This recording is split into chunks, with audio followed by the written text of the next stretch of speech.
Shri Ramesh പിഷാരടിയുടെ loan എടുത്തു കൊടുത്താൽ motivational speakers എന്തെങ്കിലും പണിക്ക് പോകും എന്ന പഞ്ച് ഡയലോഗ് ഇപ്പോൾ ട്രെൻഡിങ് ആണല്ലോ. 9.5% പലിശയുള്ള ലോൺ. എനിക്കും പലരും അത് അയച്ചു തന്നു. അപ്പം ഞാനും ഒരു ട്രെയിനറാണ്, കരിയർ ഗൈഡാണ്. വിദ്യാർത്ഥികൾക്കും അധ്യാപകർക്കും ഉദ്യോഗസ്ഥർക്കൊക്കെ ക്ലാസ് എടുക്കുന്ന ആളാണ്. ലീഡർഷിപ്പ് ട്രെയിനിങ് ഒക്കെ ചെയ്യുന്ന ആളാണ്. അപ്പോൾ ചിലപ്പോൾ എന്നെ ആൾക്കാർ മോട്ടിവേഷണൽ സ്പീക്കർ എന്നൊക്കെ കരുതിയിട്ടുണ്ടാകും. അതുകൊണ്ടായിരിക്കും അവരെനിക്കത് അയച്ചു തന്നത്. അപ്പോൾ എനിക്ക് അത്യാവശ്യം ലോൺ ഇപ്പോൾ തന്നെ ഉണ്ട്.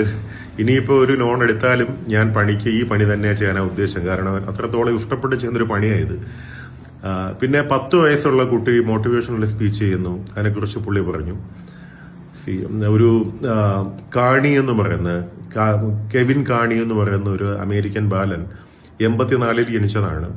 അദ്ദേഹം 94-ൽ ഗ്രാജുവേറ്റ് ചെയ്തു ആന്ത്രപ്പോളജിയിൽ, നരവംശാസ്ത്രത്തിൽ. 10 വയസ്സേ ഉണ്ടായിരുന്നുള്ളൂ. അപ്പം നരവംശാസ്ത്രം 10 വയസ്സിൽ പഠിച്ച് ഗ്രാജുവേറ്റ് ആയ കുട്ടിക്കും സംസാരിക്കാൻ പറ്റുമല്ലോ. ഒരുപാട് ജീനിയസുകൾ ഉണ്ടായിട്ടുണ്ട്. പ്രായമല്ല പ്രതിഭയുടെ മാനദണ്ഡം എന്ന് നമുക്ക് അറിയാഞ്ഞിട്ടല്ല, പിന്നെ പറയുമ്പോൾ ഒരു മനസ്സുഖം എന്നുള്ളതേ ഉള്ളൂ.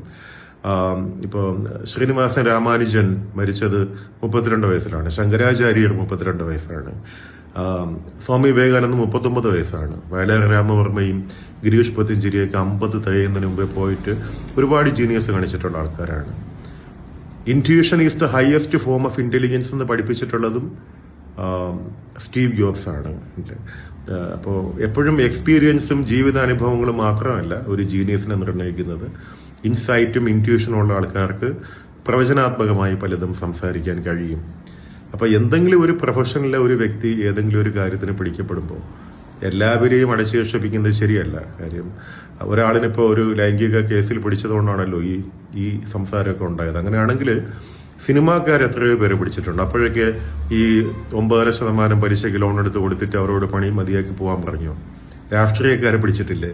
ബാക്കി എല്ലാ മേഖലയിലുള്ള ആൾക്കാരെ പിടിച്ചിട്ടില്ലേ? അപ്പോൾ ഏതെങ്കിലും ഒരു വിഭാഗത്തിലുള്ള ആൾക്കാരെ അവർ സംഘടിതരല്ല. അവരെന്തു പറഞ്ഞാലും ആരും ഒന്നും പ്രതികരിക്കാൻ പോകുന്നില്ല. ആൾക്കാർ നമുക്ക് കുറച്ച് കൈയടി കിട്ടുമെന്ന് പറഞ്ഞിട്ട് ഇങ്ങനെ അധിക്ഷേപിക്കുന്നത് അത്ര നല്ലതല്ല. ഇപ്പൊ പിഷാരടി തന്നെ നല്ലൊരു മോട്ടിവേഷണൽ സ്പീക്കറായിട്ട് എനിക്ക് തോന്നിയിട്ടുള്ളത്. നന്നായിട്ട് വായിക്കുന്നുണ്ട്. ഇപ്പോഴത്തെ വേദികളിലൊക്കെ പുള്ളിയെ കണ്ടാലറിയാം ഒരു മോട്ടിവേഷണൽ സ്പീക്കർ ലെവലില്ല സംസാരിക്കുന്നതൊക്കെ. അപ്പൊ അദ്ദേഹവും അങ്ങനെയാണെങ്കിൽ ലോൺ എടുക്കേണ്ടി വരുമെന്ന് എനിക്ക് തോന്നുന്നത്. ഓക്കെ, ഇത്രയും പറയണമെന്ന് തോന്നി, പറഞ്ഞു. Thank you so much for watching me. Okay.